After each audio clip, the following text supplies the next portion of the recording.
Hi everyone. இன்னைக்கு video பத்தி பார்க்க போறோம்னா concentricity.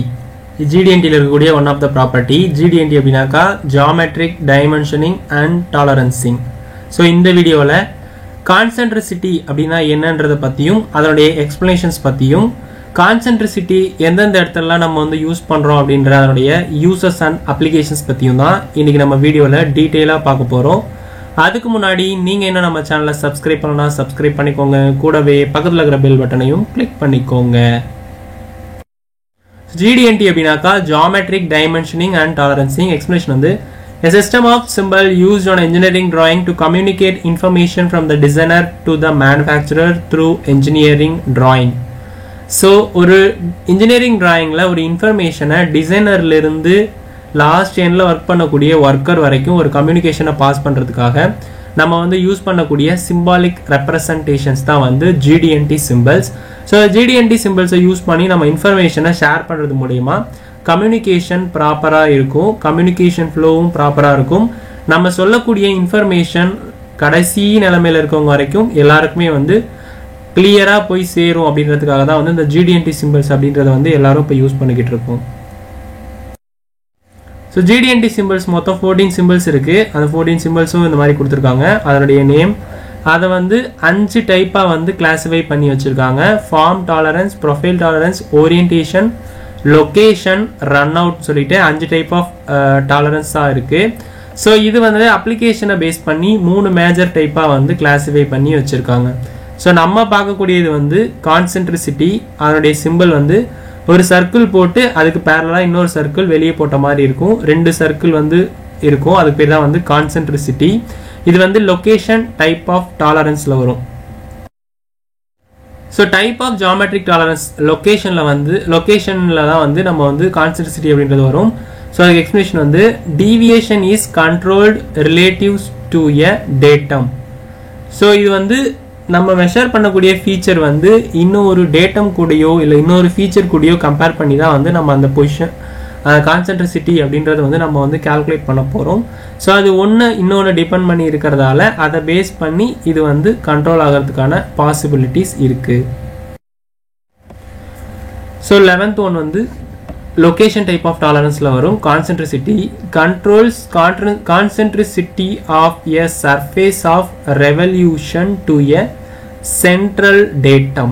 சென்ட்ரல்ல இருக்கக்கூடிய ஆக்சிஸை பேஸ் பண்ணி தான் அதனுடைய கான்சென்ட்ரிசிட்டி எப்படி இருக்குன்றதை கண்டுபிடிக்க போகிறோம். ஸோ ரிலேட்டிவ் டு டேட்டம் வந்து எஸ், MMC LMC அப்ளிகபிள் வந்து நோ. இதில் வந்து maximum metric condition, least metric condition application எதுவும் கிடையாது. ஸோ நமக்கு இன்ஜினியரிங் டிராயிங்கில் இந்த மாதிரி தான் 2 சர்க்கிள் போட்ட மாதிரி கொடுத்துருப்பாங்க. இதான் வந்து கான்சென்ட்ரிசிட்டியோட சிம்பிள். அதனுடைய டாலரன்ஸ் ஜோன் வந்து 0.03ன்றது டாலரன்ஸ் ஜோன். அப்பர் ஸ்பெசிஃபிகேஷன் லிமிட்டுக்கும் லோவர் ஸ்பெசிஃபிகேஷன் லிமிட்டுக்கும் நடுவில் உள்ள டிஸ்டன்ஸ். ஸோ அது வந்து with respect to datum A, datum ஏவை டிபெண்ட் பண்ணி அதனுடைய டாலரன்ஸ் ஜோன் வந்து 0.03க்குள்ள கான்சென்ட்ரிசிட்டியா இருக்குதா அப்படின்றத நம்ம செக் பண்ண போறோம். ஸோ அப்படின்றப்போ நமக்கு டேட்டம் ஏ அப்படின்றது வந்து இந்த கொடுத்துருக்கக்கூடிய இந்த பெரிய ஷாஃப்ட் தான் வந்து டேட்டம் ஏ. ஸோ இந்த டேட்டம் ஏவை நம்ம வந்து மெஷர் பண்ணோம் அப்படின்னாக்கா அதனுடைய சென்டர் லைன் வந்து கிரியேட் ஆகிடும், ஆக்சிஸ் லைன். ஸோ அந்த ஆக்சிஸ் லைனும் நம்ம மெஷர் பண்ணக்கூடிய அந்த ஷாஃப்டினுடைய ஆக்சிஸ் லைனும் எந்த அளவுக்கு ஒரே ஈவனா போகுது இல்லை எந்த அளவுக்கு டீவியேட் ஆகிட்டு இருக்கு அப்படின்றத பொறுத்து தான் ரெண்டும் ஒரே ஆக்சிஸ்ல கான்சென்ட்ரிசிக்கா இருக்கா அப்படின்றத நம்ம செக் பண்றது தான் இந்த கான்சென்ட்ரிசிட்டி ப்ராப்பர்ட்டி.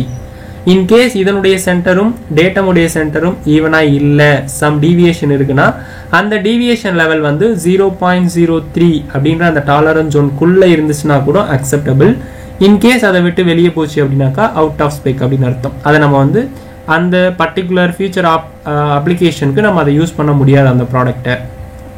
ஸோ நம்ம CMM யூஸ் பண்ணி ப்ரோவிங் பண்ணுறது மூலயமா நம்ம இப்போ இதை மெஷர் பண்ணுறோம் அப்படின்னாக்கா ஸோ இது வந்து டேட்டம் ஏ வந்து அந்த பெரிய ஷாஃப்ட் கொடுத்துருக்காங்க. ஸோ அதை பேஸ் பண்ணி அதை நம்ம வந்து மெஷர் எடுத்துட்டோம்.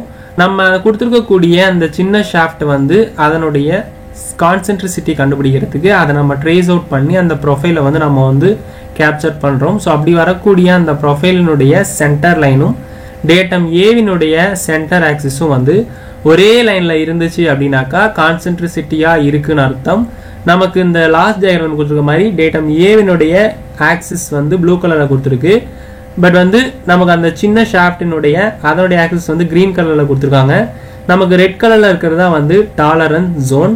ஸோ நம்ம அந்த மெஷர் பண்ணக்கூடிய ஷாஃப்டினுடைய சென்டர் ஆக்சிஸ் வந்து டாலரன்ஸ் ஜோனுக்குள்ளேயே இருந்துச்சு அப்படின்னாக்கா இது வந்து கான்சென்ட்ரிசிட்டி வந்து அக்செப்டபிள் லெவலில் இருக்குன்னு அர்த்தம். இன்கேஸ் அந்த டாலரன்ஸ் ஜோனை விட்டு வெளியே போயிடுச்சு அப்படின்னாக்கா அது வந்து அவுட் ஆஃப் ஸ்பெக்கில் இருக்குது. நம்ம அந்த பர்டிகுலர் நம்ம எந்த ஆப்ரேஷனுக்காக அந்த ப்ராடக்டை உருவாக்கணுமோ அந்த இடத்துல இதை வந்து அப்ளை பண்ண முடியாது. ஸோ அது வந்து நாட் ஓகே கண்டிஷன், ரிஜெக்ஷனுக்கு போயிடும்னு அர்த்தம்.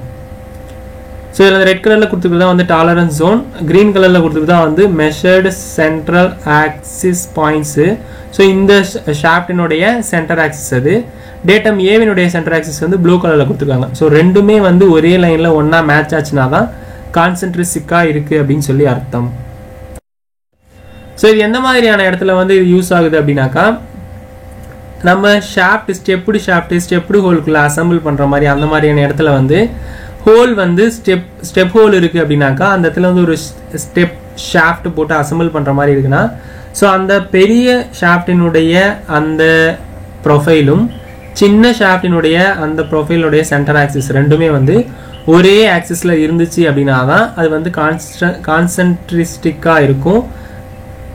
கான்சென்ட்ரிசிட்டியாக இருந்ததுனா தான் அதை அசம்பிள் பண்ணும்போது அந்த ஹோலில் போய் இந்த ஷாஃப்ட் ப்ராப்பராக வந்து மேட் ஆகும். ஸோ அதனால தான் இந்த கான்சென்ட்ரிசிட்டி அப்படின்றத நம்ம வந்து செக் பண்ணுறோம். நமக்கு இந்த ப்ளூ கலரில் கொடுத்துருக்கிறது தான் வந்து டாலரன்ஸ் ஜோன். அந்த டாலரன்ஸ் ஜோன் லிமிட் வந்து நமக்கு அந்த பர்டிகுலர் அந்த டாலரன்ஸ் வேல்யூ வந்து கொடுத்துருப்பாங்க.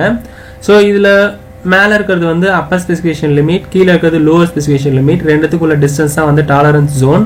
நம்ம ஆக்சுவலாக மெஷர் பண்ணக்கூடிய அந்த ஆக்சிஸ் வந்து ரெட் கலரில் இருக்குது. டேட்டம் ஆக்சிஸ் வந்து இந்த டார்க் கலரில் இருக்கிறது வந்து டேட்டமோட ஆக்சிஸ். ஸோ இந்த ஆக்சிஸை பொறுத்து நம்ம மெஷர் பண்ணக்கூடிய அந்த சின்ன ஷாஃப்டோடைய ஆக்சிஸ் வந்து ஸ்ட்ரெயிட் லைனில் இருக்கா, டீவியேட் ஆகிட்டு இருக்கா அப்படின்றத நம்ம செக் பண்ணுறது தான் இந்த கான்சென்ட்ரிசிட்டி. ஸோ நமக்கு இந்த லாஸ்ட் டயக்ராமில் பார்த்தோம் அப்படின்னாக்கா நமக்கு வந்து டேட்டம் ஏ அப்படின்றது வந்து பெரிய ஷாஃப்ட் கொடுத்துருக்காங்க. டேட்டம் பி அப்படின்றது வந்து நம்ம மெஷர் பண்ணக்கூடியது வந்து அந்த சின்ன ஷாஃப்ட்டை தான் வந்து மெஷர் பண்ணணும். அது வந்து 0.2 அப்படின்ற அந்த லெவலுக்குள்ள கான்சென்ட்ரிசிட்டியாக இருக்கா, அந்த டாலரன்ஸ் ஜோனுக்குள்ள கான்சென்ட்ரிசிட்டியாக இருக்கான்றதை செக் பண்ணுறோம் with respect to datum A. Datum A அப்படின்றது வந்து இந்த பெரிய ஷாஃப்ட்டு. ஸோ இதனுடைய சென்டர் ஆக்சிஸும் மெஷர் பண்ணக்கூடிய அந்த ஷாஃப்டினுடைய சென்டர் ஆக்சிஸும் ஒரே லைனில் இருந்துச்சு அப்படின்னாக்கா அது வந்து கான்சென்ட்ரிசிட்டியாக இருக்குது அப்படின்னு அர்த்தம். ஸோ அப்படி இருந்ததுனா தான் நம்ம ஸ்டெப் ஹோல் மாதிரியான ஏரியா இல்லை ப்ராப்பராக ஒரு கான்சென்ட்ரிசிக்கான ஹோலில் வந்து நம்ம இந்த மாதிரி கான்சென்ட்ரிசிக்கான ஒரு ஷாஃப்ட் வந்து அசம்பிள் பண்ணோம் அப்படின்னாக்கா அது வந்து ப்ராப்பராக கான்சென்ட்ரிசிட்டியாக இருந்துச்சுன்னா மட்டும்தான் அந்த ஸ்டெப்டு ஹோலுக்குள்ளே இந்த ஸ்டெப்டு ஷாஃப்ட் போய் அசம்பிள் ஆகும். ஸோ அந்த மாதிரியான இடத்துலலாம் நம்ம கான்சென்ட்ரிசிட்டி அப்படின்றத வந்து மெயினாக வந்து செக் பண்ணணும்.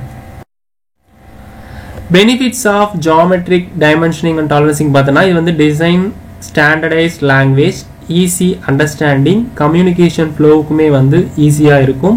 இன்ஃபர்மேஷன் ப்ராப்பராக கிளியராக அண்டர்ஸ்டாண்ட் பண்ணிக்கிற அளவுக்கு இருந்துச்சு அப்படின்னாக்கா நம்ம ப்ரொடியூஸ் பண்ணக்கூடிய அவுட்புட்டுமே வந்து ரெக்வயர்டு இன்புட்டுக்கு ஏற்ற மாதிரி அவுட்புட்டுமே கிடைக்கும். நம்ம உருவாக்கக்கூடிய ப்ராடக்ட்டுமே வந்து குவாலிட்டியாக வந்து அவுட்புட் வந்து கிடைக்கும்.